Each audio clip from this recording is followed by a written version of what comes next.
Am Yisrael or we are not. Hi, this is Barry Phillips with 10-Minute Torah, day number 1 of the Torah portion, Kedoshim. Let's go into the book of Leviticus, Vayikra, chapter number 19, and read verse 1. Yahweh spoke to Moshe, saying, "Speak to all the congregation of the children of Israel, and say to them, Be set apart, for I, Yahweh, your Elohim, am set apart." That's actually verse 1 and 2. We are either Am Yisrael or we're not. Moshe is told, Deber al kol adat b'nei Israel. Speak to all the congregation of the sons of Israel. So if you are a part of Am Yisrael, these commands that follow belong to you. You cannot choose when it is convenient for the Torah to apply. Or you can't just choose the beneficial part of being in covenant with Yah and lay aside those things that are requirements of us.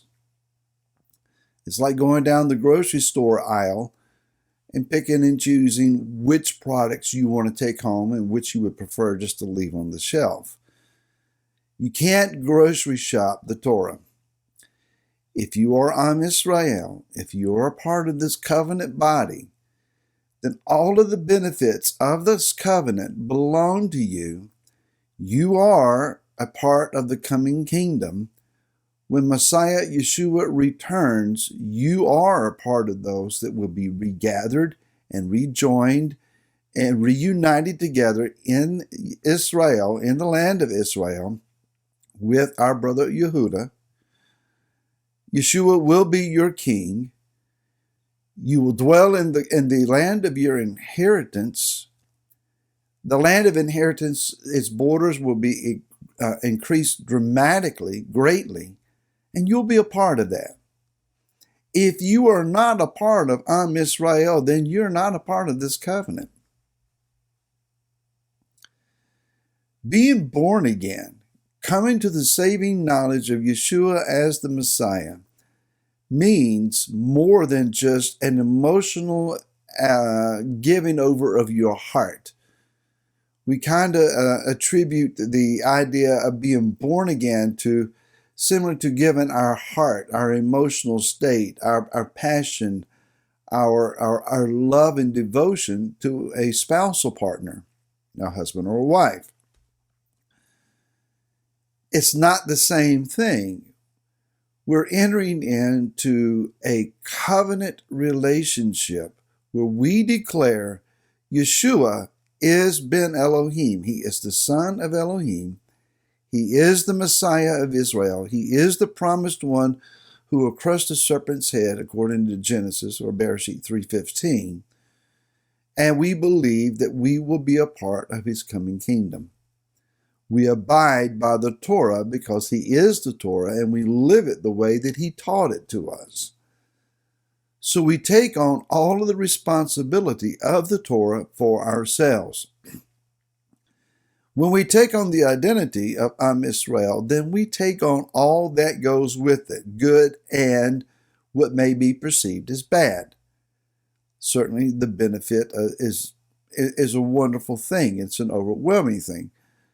Let's also consider that anti-Semitism has dramatically risen in the earth, as it was noted in a report I read yesterday from those who track anti-Semitic acts in the earth, that there is a dramatic increase percentage-wise of attacks on individuals due to their being Jewish in the earth, particularly in Great Britain, in Canada, in France, and in the United States. People are being attacked for their Israeli, Israelite, Jewish, Semitic identity. So you may have the little bumper sticker on the back of your automobile's window or on the bumper that says, "Wherever I stand with Israel." You may have the Israeli flag somewhere on your automobile or emblazed on some garment or t-shirt. You may wear a Mogen David or a menorah around your neck. Have a particular ring, some piece of jewelry that identifies you are a part of this covenant family. If you knew that that was going to cause some sense of violence towards you or rejection, if it were to be for you as it was, and I was shocked to read this, that even in the aftermath of World War II, I had assumed that just because of the whole Holocaust issue and reality, that people would have not dared to go into anti-Semitic discretions or discriminations in the United States. But I read how that Jewish soldiers returning from fighting in World War II to America, even though they were born American and served in the American military, when they came home, they couldn't find a job because in the ads it would say, for Christian applicants only, Jews need not apply. Really? I was taken aback by that. I guess I was just too naive and didn't have a good sense of reality for those days.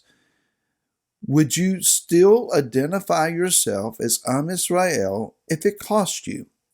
If it cost you job applications, job opportunities, if it meant that your children would be ridiculed, if it meant that you would not be accepted in certain social areas. Maybe you couldn't go to the same golf club.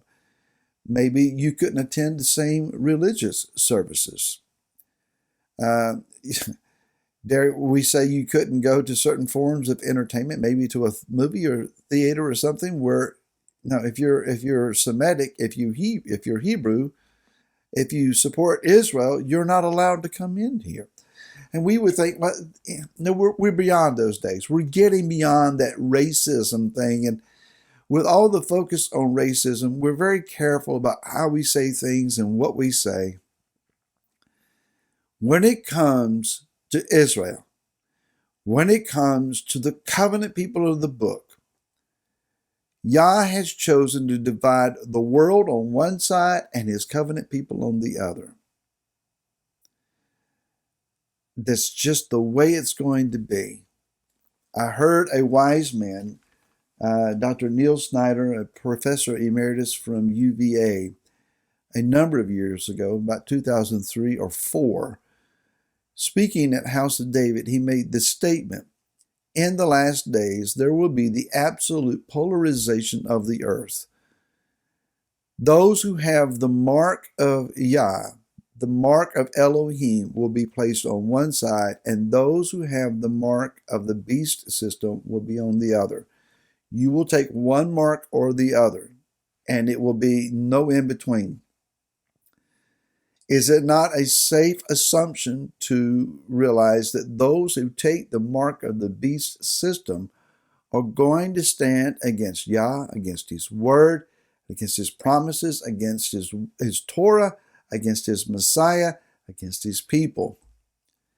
Inside the group, those who have taken the mark of Elohim, I believe, will be a great realization of who you really are. And so, if we're going to take on this identity, we take whatever comes with it. This means that we desire to be a part of the restored house of Israel, and we are going to be included in Messiah's kingdom. That means that we, even now, in preparation for that event, we walk according to his commands, his precepts, and his teachings. The Torah will be the societal structure document for his kingdom. So if we're going to live in his kingdom, and we're going to be the sons and daughters of Israel, if we're going to be this covenant people, it would behoove us to learn to walk according to his concepts and his societal structure documents, his constitution, if you will, and learn to do it now, because it's going to be around for a very, very long time. And until tomorrow, we say shalom.